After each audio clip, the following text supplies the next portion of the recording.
नमो सिद्धाणं नमो यर्याणं नमो उवच्छायाणं नमो लोये सव्वसाहुणं ಏಸೋ ಪಂಚಣಮೋ ಯಾರೋ ಸವ್ವಪ್ಪಾವಪ್ಪನಾಸಣೋ ಮಂಗಲಾಣಂ ಚ ಸವ್ವೇಸಿಂ ಪಡಮಂ ಹವೈ ಮಂಗಲಂ पडमं हवै मंगलम। जय बोल पंच परमेष्ठी भगवान की जय हो। संत शिरोमणि आचार्य भगवान श्री विद्यासागर जी महाराज की जय हो। विद्या शिरोमणि आचार्य समय सागर जी महाराज की जय हो। निर्यापक श्रमण मुनि श्री योग सागर जी, नियम सागर जी, सुधा सागर जी आदि मुनिराजों की जय हो। समस्त मुनि संघ की जय हो। ಎಲ್ಲರಿಗೂ ಜೈ ಜಿನೇಂದ್ರ।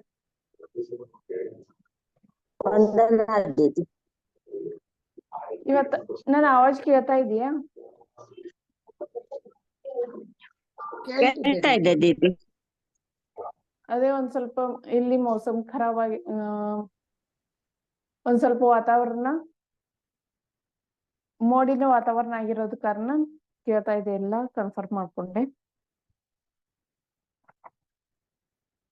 ನಾವು ಈಗಾಗಲೇ ಸಿದ್ಧಾಂತ ಪ್ರವೇಶಕ ಭಾಗ 2ನೇ ಭಾಗವನ್ನ ಕೇಳ್ತಾ ಇದ್ವಿ. ಅದರಲ್ಲಿರುವ 8 ಪಾಠಗಳು ಮುಕ್ತಾಯವಾಗಿವೆ. 9ನೇ ಪಾಠ ಸುದರ್ಶನ ಶ್ರೇಷ್ಠಿಯ ಕಥೆ ಇದೆ. ಈ ಸುದರ್ಶನ ಶ್ರೇಷ್ಠಿ ಎಲ್ಲಿಂದ ಬಂದ, ಹೇಗೆ ಬಂದ ಅನ್ನೋದನ್ನ ನಾವು ತಿಳ್ಕೊಳ್ಳೋಣ. ಪೂರ್ವ ಜನ್ಮದಲ್ಲಿ ಏನಾಗಿದ್ದ ಇವ, ಮತ್ತೆ ಇವನಿಲ್ಲದ್ರ ಲಾಸ್ಟ್ ಕೊನೆಗೆ ಎಲ್ಲಿ ಹೋದ ಅನ್ನೋದನ್ನ ನಾವು ಎಲ್ಲ ತಿಳ್ಕೊಂಡ ಇವತ್ತಿನ ಕಥೆಯ ಮುಖಾಂತರ ನಾವು ತಿಳ್ಕೊಂಡ. ಈ ಸುದರ್ಶನ ಶ್ರೇಷ್ಠಿ ಎಂಬುವನು ಮೊದಲ ಏನಾಗಿದ್ದಂದ್ರೆ ಅದನ್ನ ನಾವು ತಿಳ್ಕೋಣ. ಅಂಗದೇಶದಲ್ಲಿ ಚಂಪಾಪುರಿ ಎಂಬ ನಗರ ಇತ್ತು. ಆ ನಗರದಾಗ ಋಷಭದತ್ತ ಅಂತ ಶ್ರೇಷ್ಠಿ ಇದ್ದ. ಆ ಶ್ರೇಷ್ಠಿನ ಹೆಂಡತಿ ಹೆಸರೇನಿತ್ತು? ಅರದಾಸಿ ಅಂತ ಹೇಳಿತ್ತು. ಆ ಋಷಭದತ್ತ ಮತ್ತು ಅರದಾಸಿ ಇವರಿಬ್ರು ಮಂದಿ ಶ್ರೇಷ್ಠಿ ಇದ್ದ ಕಾರಣ ಅವ್ರ ಮನೆಯಲ್ಲಿ ದನಗಳು ಬಹಳ ಇದ್ದು. ಹಾಗಾಗಿ ದನಗಳು ಬಹಳ ಇದ್ದ ಕಾರಣ ಅವಾಗ ಏನ್ ಮಾಡ್ತಿದ್ರು, ದನ ಕಾಯುವವ್ರನ್ನ ಇಡ್ತಾ ಇದ್ರು. ಆ ದನ ಕಾಯಕ್ಕೆ ಒಬ್ಬ ಸೇವಕನಿದ್ದ.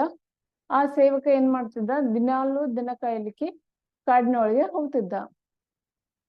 ಒಂದಿನ ಏನಾಯ್ತು, ಹೀಗೆ ಅವನು ಕಾಡಿನೊಳಗೆ ಹೋಗಿದ್ದ. ಆಮೇಲೆ ದನಗಳನ್ನ ಇದ್ ಮಾಡಿ ಆಮೇಲೆ ಇಲ್ಲದ್ರೆ ದನಗಳು ಸಂಜೆ ಆದ ನಂತರ ಮನೆಗೆ ಮರಳುತ್ತಿರುವಾಗ ಏನಾಗತ್ತೆ, ಅಲ್ಲಿ ಕಾಡಿನಲ್ಲಿ ಒಂದು ಶಿಲೆಯ ಮೇಲೆ ಅಂದ್ರೆ ಒಂದು ಕಲ್ಲಿನ ಮೇಲೆ ಒಬ್ರು ಧ್ಯಾನಸ್ಥ ಮುನಿಗಳು ಕೂತಿದ್ರು. ಆ ಮುನಿಗಳು ಕೂತಾಗ ಅವರ ಮುನಿಗಳನ್ನ ನೋಡಿ ಈತನು ಕೂಡ ನಮಸ್ಕರಿಸಿದ. ಮತ್ ಆ ಮುನಿಗಳ ವೈಯಾವೃತಿಯನ್ನ ಆತ ಮಾಡ್ಲಿಕ್ಕೆ ಶುರುವಾದ. ಯಾಕಂದ್ರೆ ಚಳಿಗಾಲ ಇತ್ತು, ಅವಾಗಿಲ್ಲದ್ರೆ ಮಂಜು ಬೀಳ್ತಾ ಇತ್ತು. ಆ ಮಂಜು ಬೀಳೋದ ಕಾರಣ ಏನಾಗುತ್ತೆ, ಮಂಜು ಬಿದ್ದ ನಂತರ ಏನಾಗುತ್ತೆ, ಮೈಯೆಲ್ಲ ಹಸಿ ಆಗತ್ತೆ. ಆ ಹಸಿ ಆದ ಕಾರಣ ಅವನ್ನ ಏನ್ ಮಾಡ್ತಾನೆ, ಆ ಹನಿಗಳನ್ನ ಒರೆಸ್ತಾ ಇದ್ದ. ಹಾಗೆ ಒರೆಸ್ತಾ ಅವನು ಮುಂಜಾನೆ ಆಗುವವರೆಗೆ ಇಲ್ಲಾದ್ರೆ ಅಲ್ಲೇ ಕೂತ್ ಬಿಟ್ಟ. ಮುನಿಗಳ ಸೇವೆಯನ್ನ ಮಾಡ್ತಾ ಅಲ್ಲೇ ಕೂತ್ ಬಿಟ್ಟ. ಆಮೇಲೆ ಕೂತಾಗ ಮುನಿಗಳ ಧ್ಯಾನದಿಂದ ಎದ್ದ ನಂತರ, ಸೂರ್ಯೋದಯ ಆದ ನಂತರ ಮುನಿಗಳು ಧ್ಯಾನದಿಂದ ಹೇಳ್ತಾರೆ. ಅವಾಗಿಲ್ಲಾದ್ರೆ ಆ ಮುನಿಗಳ ಅಂದ್ರೆ ಮುಂಜಾನೆವರೆಗೆ ಸೇವೆ ಮಾಡ್ತಾ ಇದ್ದಲ್ಲ, ಅದಕ್ಕಾಗಿ ಮುನಿಗಳು ಧ್ಯಾನದಿಂದ ಎದ್ದ ನಂತರ ಆತನಿಗಿಲ್ಲದ್ರೆ ಆಶೀರ್ವಾದವನ್ನು ಕೊಡ್ತಾರೆ. ಸದ್ಧರ್ಮ ವೃದ್ಧಿರಸ್ತು ಅಂತ ಹೇಳಿ ಆಶೀರ್ವಾದ ಕೊಡ್ತಾರೆ. ಕೊನೆಗೆ ಅವನಿಗೆ ಹೇಳ್ತಾರೆ ನಮೋಕಾರ ಮಂತ್ರವನ್ನ ಆತನಿಗೆ ಹೇಳ್ಕೊಡ್ತಾರೆ. ಮತ್ತು ಆತನಿಗೆ ಹೇಳ್ತಾರೆ ನೀನು ಯಾವಾಗ್ಲೂ ನಮೋಕಾರ ಮಂತ್ರವನ್ನ ಜಪಿಸ್ತಾ ಇರು ಅಂತ ಹೇಳಿ. ಅದಕ್ಕಾಗಿ ಅವ ಏನ್ ಮಾಡ್ತಿದ್ದ, ಏನ್ ಕೆಲಸ ಮಾಡ್ಬೇಕಾದ್ರೂ ನಮೋಕಾರ ಮಂತ್ರ ಅನ್ನೋದು ಆಮೇಲೆ ಕೆಲಸ ಮಾಡೋದು. ಎಲ್ಲಿ ಹೋಗ್ಬೇಕಾದ್ರೂ ನಮೋಕಾರ ಮಂತ್ರ, ಅವ್ರು ಏನ್ ಮುನಿಗಳು ಹೇಳಿದ್ರಲ್ಲ ನಮೋಕಾರ ಮಂತ್ರವನ್ನ ಅದೇ ಎಲ್ಲಿ ಹೋಗ್ಬೇಕಾದ್ರೂ ಯಾವ್ದೊಂದು ಕೆಲಸ ಮಾಡ್ಬೇಕಾದ್ರೂ ನಮೋಕಾರ ಮಂತ್ರ ಜಪ ಮಾಡೋದು, ಎಲ್ಲಿ ಹೋಗ್ಬೇಕಾದ್ರೂ ನಮೋಕಾರ ಮಂತ್ರ ಜಪ ಹಾಕ್ತಾ ಇರೋದು. ಹೀಗೆ ಮಾಡ್ತಾ ಇರುವಾಗ ಒಂದಿನ ಏನಾಗತ್ತೆ, ಅವನು ದನ ಕಾಯುವಾಗ ದಿನಾಲು ಒಂದೊಂದ್ ಕಡೆ ಹೋಗ್ತಿದ್ರಲ್ಲ, ಹಾಗೆ ದನ ಕಾಯ್ಲಿಕ್ಕೆ ಅವನು ಒಂದ್ ಕಡೆ ಹೋಗ್ತಾ ಇದ್ದ. ಅಲ್ಲಿ ಒಂದು ದೊಡ್ಡ ನದಿ ಇರತ್ತೆ. ಆಮೇಲೆ ನದಿಯಲ್ಲಿ ಅವನೇನ್ ಮಾಡ್ತಾನೆ, ಬಿದ್ದು ಬಿಡ್ತಾನೆ. ನದಿಯಲ್ಲಿ ಎಮ್ಮೆಗಳು ಹೋಗ್ತಾ ಇರ್ತವೆ. ಎಮ್ಮೆಗಳು ಹೋದ ನಂತರ ಈತನು ಏನ್ ಮಾಡ್ತಾನೆ, ನಮೋಕಾರ ಮಂತ್ರ ಜಪವನ್ನ ಮಾಡ್ತಾನ, ಧ್ಯಾನಿಸ್ತಾನ. ಆಮೇಲೆ ನದಿಯೊಳಗೆ ಧುಮುಕಿ ಬಿಡ್ತಾನೆ. ಯಾಕಂದ್ರೆ ಈತನಿಗೆ ಈಜು ಬರ್ತಾ ಇತ್ತು, ಅದಕ್ಕಾಗಿ ಧುಮುಕಿ ಬಿಡ್ತಾನೆ. ಆ ನದಿಯನ್ನು ಪಾರಲ್ ಮಾಡ್ಲಿಕ್ಕೆ ಆತನ ಧುಮುಕಿದ ನಂತರ ಅವನು ಸ್ಟೇಟ್ ಎಲ್ಲಿಗೆ ಹೋಗಿ ಬೀಳ್ತಾನೆ ಅಂದ್ರೆ ಒಂದು ದೊಡ್ಡ ಕಟ್ಟಿಗೆ ಇತ್ತು. ಆ ಕಟ್ಟಿಗೆ ಯಾವ ರೀತಿ ಇತ್ತು ಅಂದ್ರೆ ಚೂಪಾಗಿತ್ತು. ಆ ಕಟ್ಟಿಗೆ ಹಿಂಗೆ ಮೇಲೆ ಇರೋ ಹಾಗೆ ಇತ್ತು. ಅವನ್ನ ಧುಮುಕಿದ ನಂತರ ಏನಾಗತ್ತೆ, ಆ ಕಟ್ಟಿಗೆ ಏನು ಈತನ ಹೊಟ್ಟೆಗೆ ಚುಚ್ಚುತ್ತೆ. ಹೊಟ್ಟೆಗೆ ಚುಚ್ಚಿಲ್ಲಾದ್ರೆ ಆತನ ಮರಣ ಆಗತ್ತೆ. ಈತನು ನಮೋಕಾರ ಮಂತ್ರವನ್ನ ಜಪಿಸ್ತಲೇ ಅದ್ರ ಮೇಲೆ ಹಾರಿ ಇರ್ತಾನೆಲ್ಲ, ಅದಕ್ಕಾಗಿ ನೀರಿನಲ್ಲಿ ಹಾರಿ ಇರ್ತಾನೆ. ಅದಕ್ಕಾಗಿ ನಮೋಕಾರ ಮಂತ್ರದ ಜೊತೆ ಒಂದು ಮರಣ ಆಗತ್ತೆ. ಮರಣ ಆದ ನಂತರ ಏನಾಗತ್ತೆ, ಆ ಋಷಭದತ್ನ ಮತ್ತು ಅರದಾಸಿ ಅಂತ ಹೇಳಿ ಇರ್ತಾರಲ್ಲ, ಅವರ ಮನೆಯಲ್ಲಿ ಏನಾಗ್ತಾನೆ, ಆ ಶ್ರೇಷ್ಠಿಯ ಮನೆಯಲ್ಲಿ ಪುತ್ರನಾಗಿ ಜನ್ಮ ತಾಳ್ತಾನೆ. ಈ ರೀತಿ ಆತನು ಅಲ್ಲಿ ಜನ್ಮ ತಾಳೋದ್ರಿಂದ ಏನಾಗತ್ತೆ, ಜನ್ಮ ತಾಳ್ತಾನೆ. ಆ ಆತನಿಗಿಲ್ಲದ್ರೆ ಸುದರ್ಶನ ಅಂತ ಹೇಳಿ ಹೆಸರಿಡ್ತಾರೆ. ಈ ಸುದರ್ಶನ ಏನಾಗತ್ತೆ, ಕಾಲ ಕಳೆದಂತೆ ದೊಡ್ಡವನಾಗ್ತಾನೆ. ದೊಡ್ಡವನಾದ ನಂತರ ಈತನಿಗಿಲ್ಲದ್ರೆ ಅದ ನಗರದ ಸಾಗರದತ್ತ ಅಂತ ಹೇಳಿ ಶ್ರೇಷ್ಠ ಇರ್ತಾನೆ. ಆ ಸಾಗರದತ್ತ ಮತ್ತು ಅವನ ಹೆಂಡತಿ ಹೆಸರ ಸಾಗರ ಸೇನೆ, ಅವ್ರ ಮಗಳ ಹೆಸರ ಮನೋರಮೆ ಅಂತ ಹೇಳಿ ಇರತ್ತೆ. ಆ ಮನೋರಮೆಯ ಜೊತೆ ಇಲ್ಲಾದ್ರೆ ಈ ಸುದರ್ಶನ ಶ್ರೇಷ್ಠಿಯ ಮದುವೆಯನ್ನ ಮಾಡ್ತಾರೆ. ಮದುವೆ ಮಾಡಿದ ನಂತರ ಕೆಲವೊಂದ್ ದಿನ ಹೋಗುತ್ತೆ. ಆಮೇಲೆ ಋಷಭದತ್ತನ ಏನ್ ಮಾಡ್ತಾನೆ, ಎಲ್ಲ ಸುದರ್ಶನಿಗೆ ತನ್ನ ಮಗನಾದ ಸುದರ್ಶನ್ಗೆ ಎಲ್ಲ ಮನಿ ಜವಾಬ್ದಾರಿಯನ್ನು ಕೊಡ್ತಾನೆ. ಮತ್ತು ಆತನ ಏನ್ ಮಾಡ್ತಾನೆ, ಮುನಿ ದೀಕ್ಷೆ ತೆಗೆದುಕೊಳ್ಳಲಿಕ್ಕೆ ಹೋಗ್ತಾನೆ. ಅಲ್ಲಿ ಸಮಾಧಿ ಗುಪ್ತ ಅಂತ ಹೇಳಿ ಮುನಿಗಳಿರ್ತಾರೆ, ಅವ್ರ ಹತ್ರ ಹೋಗಿಲ್ಲದ್ರೆ ಮುನಿ ದೀಕ್ಷೆಯನ್ನ ಪಡೆದುಕೊಳ್ತಾನೆ. ಈ ರೀತಿ ಅವನಿಗೆ ವೈರಾಗ್ಯ ಆಗಿರೋದ್ರಿಂದ ಋಷಭದತ್ತ ಮುನಿ ದೀಕ್ಷೆಯನ್ನ ತೆಗೆದುಕೊಳ್ತಾನೆ. ಮುನಿ ದೀಕ್ಷೆ ತೆಗೆದುಕೊಂಡ ನಂತರ ಸುದರ್ಶನ್ ಮೇಲೆ ಏನಾಗುತ್ತೆ, ಪೂರ್ಣ ಮನೆ ಭಾರ ಎಲ್ಲ ಬೀಳತ್ತೆ. ಅವಾಗಿಲ್ಲಾದ್ರೆ ಸುದರ್ಶನ್ ಜವಾಬ್ದಾರಿಯಿಂದ ಎಲ್ಲಾ ಕೆಲಸಗಳನ್ನ ಮಾಡ್ತಾ ಇದ್ದನು. ಆಮೇಲೆ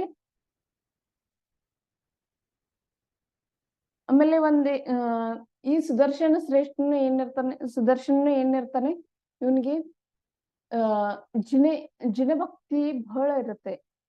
ಜಿನೇಂದ್ರ ಭಗವಾನರ ಮೇಲೆ ಭಕ್ತಿ ಬಹಳ ಇರುತ್ತೆ. ಅದಕ್ಕಾಗಿ ಅವನು ಏನ್ ಮಾಡ್ತಿದ್ದ, ತಂದೆ ವೈರಾಗ್ಯವನ್ನ ತಾಳಿದಾರ ಅಂದ್ಮೇಲೆ ಆತನು ಕೂಡ ಜಿನೇಂದ್ರ ಭಕ್ತಿಯನ್ನ ಹೆಚ್ಚಾಗಿ ಮಾಡ್ತಾ ಇದ್ದ. ಒಂದಿನ ಏನಾಗತ್ತೆ, ಜಿನೇಂದ್ರ ಭಕ್ತಿಯನ್ನ ಮಾಡ್ತಾ ಮಾಡ್ತಾ ಅವನು ಸ್ಮಶಾನದಲ್ಲಿ ಹೋಗಿ ಜಿನೇಂದ್ರ ಭಕ್ತಿಯನ್ನ ಧ್ಯಾನ ಮಾಡ್ಕೋತ ಎದ್ ನಿಂತಿರ್ತಾನೆ. ಹಾಗೆ ನಿಂತು ಧ್ಯಾನ ಮಾಡ್ತಿದ್ನು ಸ್ಮಶಾನದಲ್ಲಿ.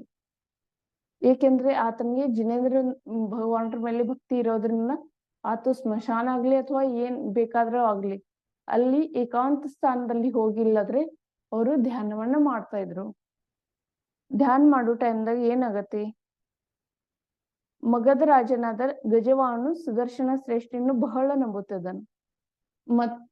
ಅಲ್ಲಿ ಮಗಧದ ರಾಜ ಇರ್ತಾನೋ ಅವನ್ ಸುದರ್ಶನ್ ಬಹಳ ನಂಬುತ್ತಿದ್ದನು. ಆದ್ರ ಅವನ್ ಹೆಂಡತಿ ಏನಿರ್ತಾಳಲ್ಲ, ಅವನ್ ಹೆಂಡತಿ ಇಲ್ಲಾದ್ರೆ ಹಿಂಗೆ ವನವಿಹಾರಕ್ಕೆ ಹೋಗಿರ್ತಾರೆ. ಆ ರಾಜ ಗಜವಾಹನ ಮತ್ತ ಅವನ ಹೆಂಡತಿ ಜೊತೆ ಇಲ್ಲಾದ್ರೆ ಅವನು ವನವಿಹಾರಕ್ಕೆ ಹೋಗಿರ್ತಾನೆ ಗಜವಾಹನ.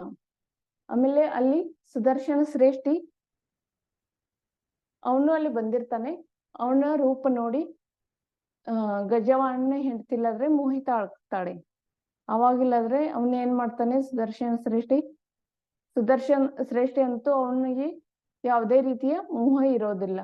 ಯಾಕೆಂದ್ರೆ ಅವನು ಸ್ವದಾರ್ ಸಂತೋಷ ವ್ರತವನ್ನ ಕೈಗೊಂಡಿರ್ತಾನೆ. ಸ್ವದಾರ್ ಸಂತೋಷ ವ್ರತ ಅಂದ್ರೆ ಕೇವಲ ಪತ್ನಿಯನ್ನು ಬಿಟ್ಟು ಉಳಿದ ಎಲ್ಲರೂ ನನಗೆ ಸಹೋದರಿಯರ ಸಮಾನ ಅಂತ ಹೇಳಿ ಈ ರೀತಿ ಆ ವ್ರತದಲ್ಲಿ ನಿಯಮ ಇರತ್ತೆ. ಆ ನಿಯಮ ಆತನಿಗೆ ಬಹಳ ಅಂದ್ರೆ ಆ ನಿಯಮವನ್ನ ಅವನ್ನ ಪಾಲನೆ ಮಾಡ್ತಿರ್ತಾನೆ. ಆಮೇಲೆ ಏನಾಗತ್ತೆ, ಸುದರ್ಶನ ಶ್ರೇಷ್ಠಿಯು ಸಂಸಾರದಲ್ಲಿ ಇದ್ಕೊಂಡು ಸಂಸಾರದಿಂದ ಸ್ವತಂತ್ರನಾಗಲು ಬಯಸುತ್ತಾನೆ. ಅದಕ್ಕಾಗಿ ಆತನು ಕೆಲವೊಮ್ಮೆ ಧ್ಯಾನದಲ್ಲಿ ಲೀನನಾಗುತ್ತಿದ್ದನು. ಸುದರ್ಶನ ಶ್ರೇಷ್ಠಿಯು ಅಷ್ಟಮಿ ಚತುರ್ದಶಿಯ ದಿನ,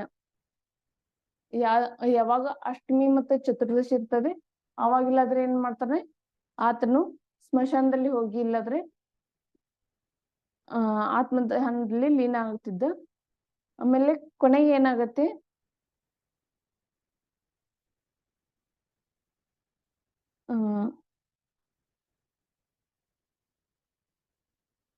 ಆ ದಿನ ಚತುರ್ದಶಿ ಇತ್ತು. ಚತುರ್ದಶಿ ದಿನ ಏನಿಲ್ಲಾದ್ರೆ ಅವನು ಸ್ಮಶಾನದಲ್ಲಿ ಹೋಗಿ ಧ್ಯಾನ ಮಾಡ್ತಾ ಕೂತಿದ್ನು. ಆವಾಗಿಲ್ಲಾದ್ರೆ ಆ ಅರಮನೆಯ ದಾಸಿ ಅಂದ್ರೆ ಗಜವಾಹನ ಹೆಂಡತಿಯ ದಾಸಿ ಏನಿರ್ತಾಳಲ್ಲ, ಅವಳು ಹೋಗಿ ಸುದರ್ಶನ ಹತ್ರ ಹೋಗಿ ಹೇಳ್ತಾಳೆ, ನಿನ್ನ ಇಲ್ಲದ್ರೆ ರಾಣಿ ಕರೆದಿದ್ದಾಳೆ, ಅವಳ ಅರಮನೆಗೆ ನಿನ್ನ ಬರ ಹೇಳಿದ್ದಾಳೆ ಅಂತ ಹೇಳಿ ಹೇಳ್ತಾಳ. ಅವನು ಧ್ಯಾನದಲ್ಲಿ ಲೀನನಾಗಿದ್ದ. ಆದ್ರೆ ಆ ಧ್ಯಾನದಿಂದ ಅವಳು ಏನ್ ಮಾಡ್ತಾಳೆ, ಸುದರ್ಶನ ಶೆಟ್ಟಿಯನ್ನ ಎಬ್ಬಿಸ್ತಾಳೆ. ಆವಾಗ ಹೇಳ್ತಾಳೆ, ಎಬ್ಬಿಸಿ ಅವನಿಗೆ ಹೇಳ್ತಾಳೆ, ನೀನ್ ರಾಣಿ ಇಲ್ಲಾದ್ರೆ ನಿನ್ನನ್ನ ಕರೀತಾ ಇದ್ದಾಳೆ, ಈ ತಕ್ಷಣ ಬಾ ಅಂತ ಹೇಳಿ ಹೇಳಿದ್ದಾಳೆ. ಅದಕ್ಕಾಗಿ ನೀನು ಈ ತಕ್ಷಣ ರಾಜಮಹಲಕ್ಕೆ ಬರ್ಬೇಕಾಗಿ ವಿನಂತಿ ಅಂತ ಹೇಳಿ ಹೇಳ್ತಾಳೆ. ಆವಾಗಿಲ್ಲಾದ್ರೆ ಆತನಿಗೆ ಏನು ತಿಳಿಯೋದಿಲ್ಲ. ಆದ್ರೂನು ಏನ್ ಮಾಡ್ತಾನೆ, ಇರ್ಲಿ ರಾಣಿ ಕರಿತಾ ಇದ್ದಾಳೆಲ್ಲ, ಇನ್ನು ಹೋಗ್ಲೇಬೇಕು ಅಂತ ಹೇಳ್ಕೊಂಡು ಆತನು ಹೋಗ್ತಾನೆ. ಆವಾಗ ಹೋಗೋ ಮುಂದೇನಾಗತ್ತೆ,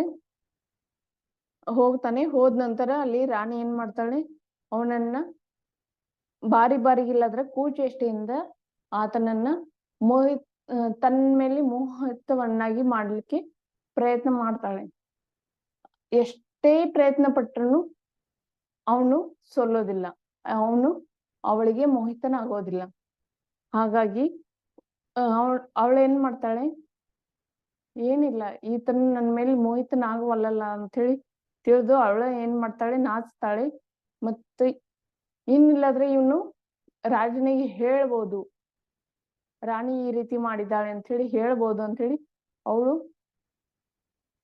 ಅವನಿಗಿಲ್ಲಾದ್ರೆ ಏನ್ ಮಾಡ್ತಾಳೆ,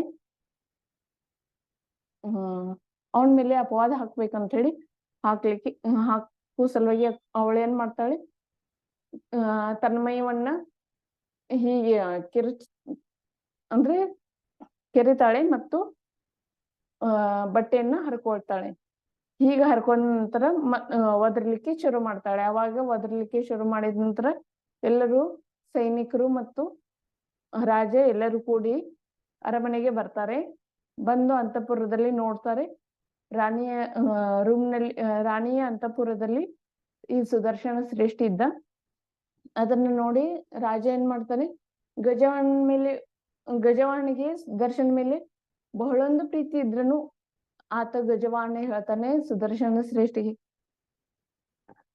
ಇನ್ನೇನಿಲ್ಲ ಸುದರ್ಶನ ಶ್ರೇಷ್ಠಿಯನ್ನ ಶಿಲುಬೆಗೆ ಏರಿಸಿ ಅಂತ ಹೇಳಿ ಸೈನಿಕರಿಗೆ ಇಲ್ಲಾದ್ರೆ ಏನ್ ಮಾಡ್ತಾನೆ, ಆದೇಶ ಕೊಡ್ತಾನೆ. ಆವಾಗ ಏನಾಗತ್ತೆ, ಆ ಆದೇಶವನ್ನ ಪಾಲನೆ ಮಾಡ್ಬೇಕಲ್ಲ. ಸೈನಿಕರು ಎಷ್ಟಾದ್ರೂ ರಾಜನ ಆಜ್ಞೆಯನ್ನ ಮೀರ್ಲಿಕ್ಕೆ ಸೈನಿಕರಿಗೆ ಸಾಧ್ಯವಾಗೋದಿಲ್ಲ. ಅದಕ್ಕಾಗಿ ರಾಜನ ಆಜ್ಞೆಯ ಮೇರೆಗೆ ಅವರು ಶಿಲುಬೆಗೆ ಅವನನ್ನ ಏರಿಸ್ಲಿಕ್ಕೆ ಪ್ರಯತ್ನ ಮಾಡ್ತಾರೆ. ಅದೇ ದಿನ ಏನಾಗತ್ತೆ, ಆ ಶಿಲುಬೆಯ ಹಗ್ಗ ಏನಾಗತ್ತೆ, ಹಾರಾಗಿಲ್ಲದ್ರೆ ಸುದರ್ಶನ ಶ್ರೇಷ್ಠಿಯ ಕೊರಳಲ್ಲಿ ಬೀಳತ್ತೆ. ಆವಾಗಿಲ್ಲಾದ್ರೆ ಗೊತ್ತಾಗತ್ತೆ ರಾಜನಿಗೆ, ಇಲ್ಲ ಇದ್ರಲ್ಲಿ ಏನೋ ಮೋಸ ಇದೆ ಅಂತ ಹೇಳಿ ತಿಳಿದು ಆವಾಗ ಏನ್ ಮಾಡ್ತಾನೆ ಸುದರ್ಶನ ಗಜವಾಹನ ಆವಾಗಿಲ್ಲಾದ್ರೆ ದಾಸಿಯನ್ನ ಮತ್ತು ರಾಣಿಯನ್ನ ಇಬ್ರು ಮಂದಿನ ವಿಚಾರಿಸ್ತಾನೆ, ಏನಾಗಿದೆ, ಯಾಕೆ ಹೀಗಾಯ್ತು ಅಂತ ಹೇಳಿ.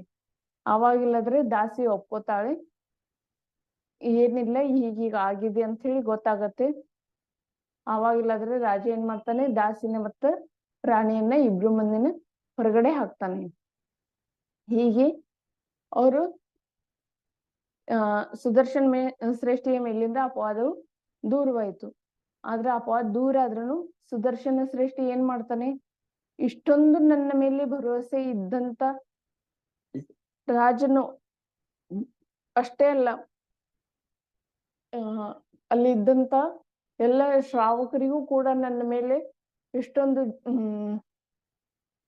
ನಿಕೃಷ್ಟವಾದ ವಿಚಾರಗಳು ಬಂದು ಅಲ್ಲ ಅಂತ ಹೇಳಿ ತಿಳಿದು ಆತನ ಏನ್ ಮಾಡ್ತಾನೆ, ಈ ಸಂಸಾರದಲ್ಲಿ ಏನೂ ಇಲ್ಲ, ಈ ಸಂಸಾರ ಪೂರ್ಣ ಖಾಲಿ ಇದೆ ಅಂತ ಹೇಳಿ ತಿಳಿದು ಸುದರ್ಶನ ಶ್ರೇಷ್ಠಿ ತನ್ನ ಮಗನಿಗೆ ಎಲ್ಲಾದ್ರೆ ಎಲ್ಲ ಜವಾಬ್ದಾರಿಯನ್ನು ಕೊಟ್ಟ.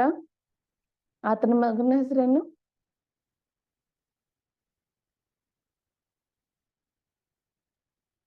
ಸುಖಾಂತವಾಹನ.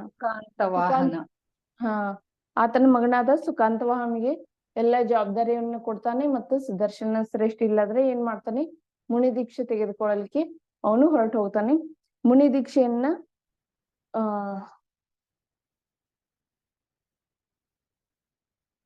ವಿಮಲ ವಾಹನ ಅಂತ ಹೇಳಿ ಮುನಿಗಳಿರ್ತಾರೆ. ಆ ಮುನಿಗಳಿಂದ ಇಲ್ಲಾದ್ರೆ ವಿಮಲ ವಾಹನ ಮುನಿಗಳಿಂದ ಆತನು ಮುನಿ ದೀಕ್ಷೆಯನ್ನ ಪಡೆದುಕೊಳ್ತಾನೆ. ಮುನಿ ದೀಕ್ಷೆಯನ್ನ ಪಡೆದುಕೊಂಡು 4 ಘಾತಿ ಕರ್ಮಗಳನ್ನ ನಾಶ ಮಾಡಿ 8 ಕರ್ಮಗಳನ್ನ ನಾಶ ಮಾಡಿ ಇಲ್ಲಾದ್ರೆ ಅವನು ನಿರ್ವಾಣವನ್ನು ಹೊಂದುತ್ತಾರೆ. ಕೇವಲ ಜ್ಞಾನವನ್ನು ಪ್ರಾಪ್ತ ಮಾಡ್ಕೊಂಡ ಆತ್ಮ ಕಲ್ಯಾಣದ ಮಾರ್ಗವನ್ನ ಎಲ್ಲರಿಗೂ ಹೇಳ್ತಾ ಲಾಸ್ಟ್ಗೆ ಮೋಕ್ಷವನ್ನ ಪಡಿತಾರೆ.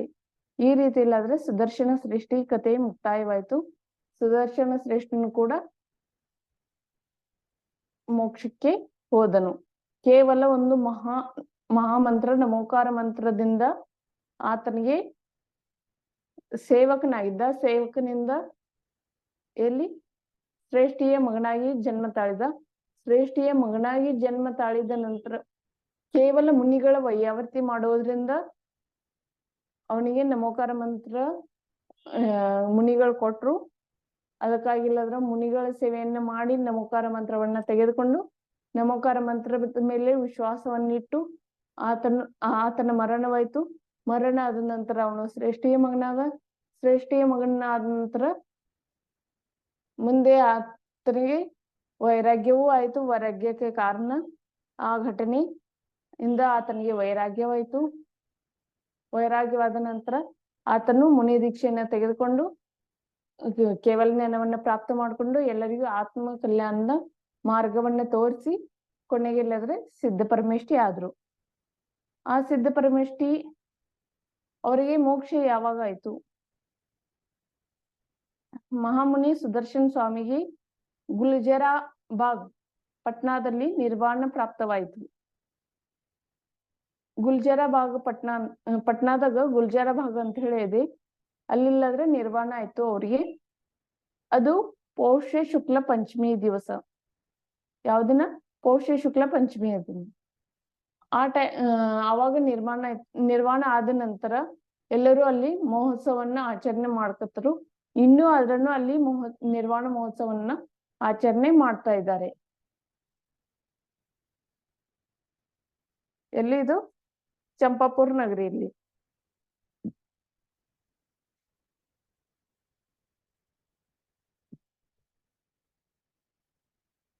ಕೆಲವೊಂದು ಕ್ವಶನ್ಗಳನ್ನ ಕೇಳಲ್ಲ ಈ ಪಾಠದ ಮೇಲೆ. ನೀವು ಎಷ್ಟು ಅರ್ಥ ಮಾಡ್ಕೊಂಡಿದ್ದೀರಾ ಅಂತ ಹೇಳಿ ಗೊತ್ತಾಗತ್ತೆ. ನಾನು ಸಂಕ್ಷಿಪ್ತವಾಗಿ ಯಾವ್ದು ಹೇಳಿದೆ ನಿಮಗೆ ಅದೇ ಈ ಪಾಠದಲ್ಲಿ ಇದೆ. ಇಲ್ಲಾದ್ರೆ ನಿಮ್ಗೆ ಕ್ವಶನ್ಗಳು ಇದಾವು. ಯಾವ ಮಂತ್ರದ ಪ್ರಭಾವದಿಂದ ಗೋಪಾಲಕನು ಸುದರ್ಶನ ಶ್ರೇಷ್ಠಿಯಾದನು? ನಮೋಕಾರ ಮಂತ್ರ. ನಮೋಕಾರ ಮಂತ್ರದ ಪ್ರಭಾವದಿಂದ. ಸುದರ್ಶನ ಶ್ರೇಷ್ಠಿಯ ತಂದೆ ತಾಯಿಯ ಹೆಸರನ್ನು ತಿಳಿಸಿ.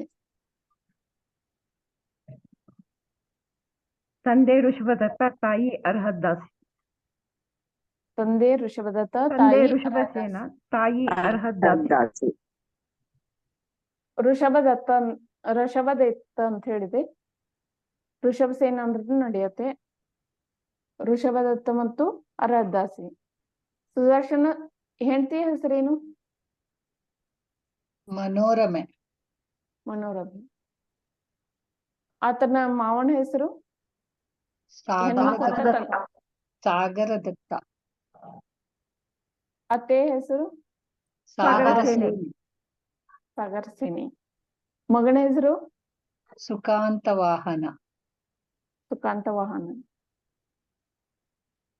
ಅವರು ಸುದರ್ಶನ ಶ್ರೇಷ್ಠಿಯ ತಂದೆ ಯಾರಿದ್ರು? ವೃಷಭದತ್ತ ಇದ್ರಲ್ಲ.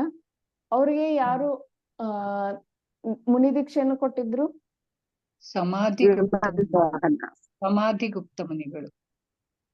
ಸಮಾಧಿಗುಪ್ತ ಮುನಿಗಳು. ಆಮೇಲೆ ಸುದರ್ಶನ ಶ್ರೇಷ್ಠಿಗೆ ಯಾರು ಕೊಟ್ಟಿದ್ರು? ವಿಮಲ ವಾಹನ ಮುನಿಗಳು.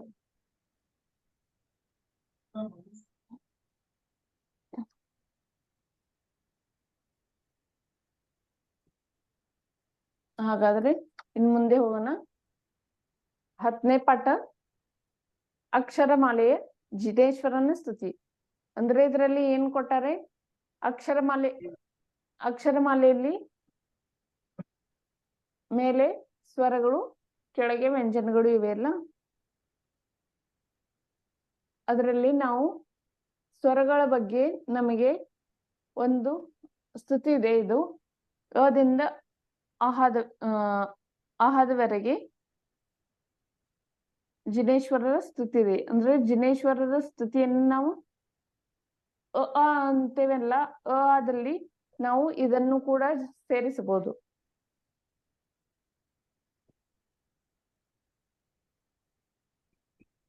ಅದಲ್ಲಿ ಅಪ್ಪಣ್ಣ ಸಂಭ್ರಮ ಅಂತ ಹೇಳ್ಯಾರ. ಆದಲ್ಲಿ ಆದಿ ಜಿನೇಶ್ವರ. ಈ ಇಳೆಯದು ಕಾಲದಿ. ಈ ರೆಳನೆ ಮನು. ಉತ್ತಮ ಜೀವದಯ. ಈ ರೀತಿ ಕೊಟ್ಟಾರಲ್ಲ. ಅಪ್ಪನ ಸಂಭ್ರಮ ಸಡಗರ ನೋಡಿ ಮಣಿಯ ಕೇಳಿದವೇನೆಂದು, ಆದಿಜಿನೇಶ್ವರ ಹುಟ್ಟು ಹಬ್ಬವು ಭಜನೆಯ ಮಾಡಿರಿ ನೀವೆಂದು. ಇಳಿಯದು ಕಾಲದಿ ಗಲಿಬಿಲಿಗೊಳ್ಳಲು ಹಸಿಮಸಿ ಕೃಷಿಗಳ ಕಲಿಸಿದನು. ಈರಳನೆ ಮಣ್ಣು ನಾವಿರಾಜನ ಸತಿ ಮರುದೇವಿಯ ಸುತನವನು. ಉತ್ತಮ ಜೀವದಯಾಮಯ ಧರ್ಮವ ಸಾರ್ಥವಿಲ್ಲದೆ ಸಾರಿದನು. ಊರಿಗೆ ಊರ ಉಪದೇಶದಲ್ಲಿ ಜನ್ಮ ಸಾರ್ಥವ ಮಾಡಿದನು. ಎತ್ತರ ನೋಡು ಚಿತ್ತವ ಚಿನ್ಮಯಲ್ಲಿ ನೀಡು. ಏನೇ ಬರಲಿ ನಂಬಿಕೆ ಬಗೆ ನಲಿದಿರಲು. 5 ಮಂತ್ರಗಳ ಹಾಡುತ್ತಲಿರು ನೀ 5ನೇ ಗತಿಯನ್ನು ನೀಡುವುದು. ಒಮ್ಮನದಿಂದಲೇ ಓಂಕಾರವು ಬರೇ ದಿನ ಮಹಿಮೆಯ ತುಂಬುವುದು. ಓಡುವ ಮಣಮಂಗನ ಹಿಡಿದು ಹೊಡೆದೋಡಿಸು ಜಿನ ನಡೆಗೆ. ಔತಣವಾಗುವುದೆಲ್ಲಿಗೂ ಎಲ್ಲಿಗೂ ಈತನು ಆತನು ಆಗುವನು. ಅಂಕೆ ಇಲ್ಲದೆ ಅಪ್ಪುತನಮ್ಮನು ಅಮ್ಮನು ತಂದೆಯ ನೋಡಿದಳು. ಅಹಹ ಎಂತ ಜಿನ ಎಂದು ಸಂತಸದಲ್ಲಿ ಕುಣಿದಾಡಿದಳು. ಒಪ್ಪುವ ಈವರ ಅಕ್ಷರಮಾಲೆಯು ಮಕ್ಕಳ ಕೊರಳಲ್ಲಿ ಮೆರೆದಿರಲಿ. ನೆಲೆಯುವ ಶ್ರೀಜಿನ ಕಂದರ ಚೆಲ್ಲುವುದು ನೋಡುವ ಭಾಗ್ಯ ನಮಗಿರಲಿ.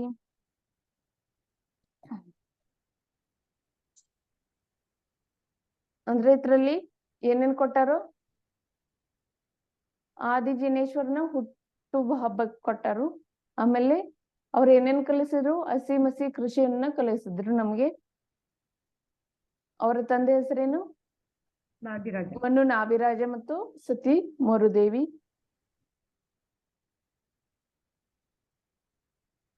ಅವ್ರೇನ್ ಮಾಡಿದ್ರು? ಜೀವದಯ ಧರ್ಮವನ್ನ ಎಲ್ಲರಿಗೂ ಹೇಳಿದ್ರು. ಆಮೇಲೆ ಜನ್ಮವನ್ನ ಸಾರ್ಥಕ ಮಾಡಿದ್ರು. ಎತ್ತರ ಎತ್ತರ ಎತ್ತರ ನೋಡು, ಚಿತ್ತವ ಚಿನ್ಮಯ ನಲಿ ನೀಡು. ಚಿತ್ತ ಅಂದ್ರೆ ಮನ. ಈ ಮನಸ್ಸನ್ನ ನಾವು ಚಿನ್ಮಯವನ್ನಾಗಿ ಮಾಡ್ಬೇಕಂದ್ರೆ ನಾವು ಎತ್ತರ ಎತ್ತರಕ್ಕೆ ಹೋಗ್ಬೇಕು. ಎತ್ತರ ಎತ್ತರಕ್ಕೆ ಹೋಗ್ಬೇಕಂದ್ರೆ ಸಂಯಮ, ಎಷ್ಟು ನಾವು ಸಂಯಮವನ್ನ ಪಾಲನೆ ಮಾಡ್ತಾ ಮಾಡ್ತಾ ಮೇಲೆಗೆ ಹೋಗ್ತೇವಲ್ಲ, ಅವಾಗ ಮನವನ್ನ ನಾವು ಕಂಟ್ರೋಲ್ ನಲ್ಲಿ ಇಟ್ಕೊಂಡು ಆತ್ಮನ ಅನುಭವವನ್ನು ನಾವು ಪಡೆಯಲಿಕ್ಕೆ ಸಾಧ್ಯವಾಗತ್ತೆ.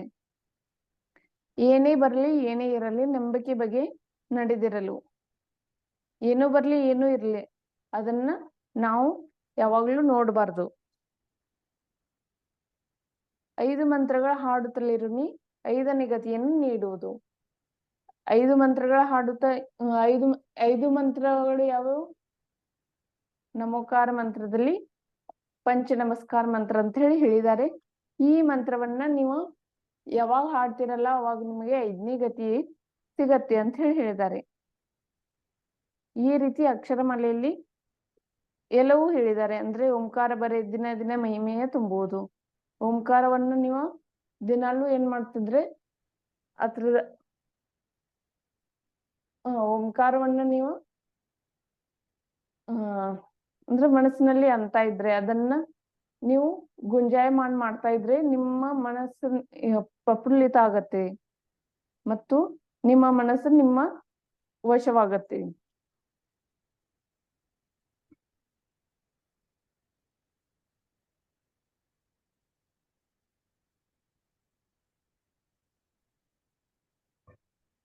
ಈ ರೀತಿ ಅಕ್ಷರಮಾಲೆಯ ಜಿನೇಶ್ವರದ ಸ್ತುತಿ ಮುಗಿಯಿತು. ರೇವತಿ ರಾಣಿಯ ಕಥೆಯನ್ನ ನಾವು ಈಗಾಗಲೇ ತಿಳಿದುಕೊಂಡಿದ್ದೇವೆ. ಆದ್ರೂ ಒಂದ್ಸಲ ಹೇಳ್ಬೇಕಂದ್ರೆ ಹೇಳೋಣ. ಅಮೋಢ ದೃಷ್ಟಿ ಅಂಗದಲ್ಲಿ ರೇವತಿ ರಾಣಿ ಪ್ರಸಿದ್ಧಿಯನ್ನ ಹೊಂದಿದ್ದಳು. ಅವಳ ಕಥೆಯನ್ನ ನಾವು ಈಗಾಗಲೇ ತಿಳಿದುಕೊಂಡಿದ್ದೇವೆ. ಮತ್ ಬೇಕಾದ್ರೆ ಹೇಳಂದ್ರೆ ಹೇಳೋಣ. ಹೇಳ್ಬೇಕಾ?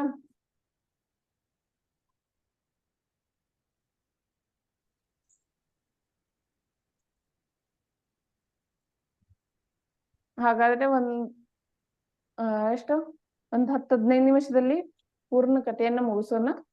ಹೇಳೋಣ, ಏನು ಪರವಾಗಿಲ್ಲ. ಹೇಳಿದ ನಂತರ ನೆನಪಾಗತ್ತೆ. ಈಗ ಬಹುತೇ ನೆನಪು ಇದ್ದಿರ್ಕಿಲ್ಲ. ನಾವು ಅಮೋಢ ದೃಷ್ಟಿ ಅಂಗದಲ್ಲಿ ಅಂದ್ರೆ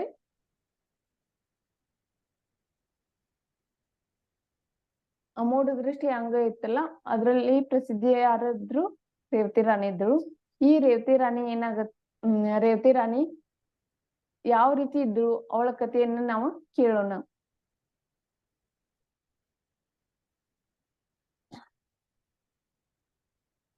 ಅಲ್ಲಿ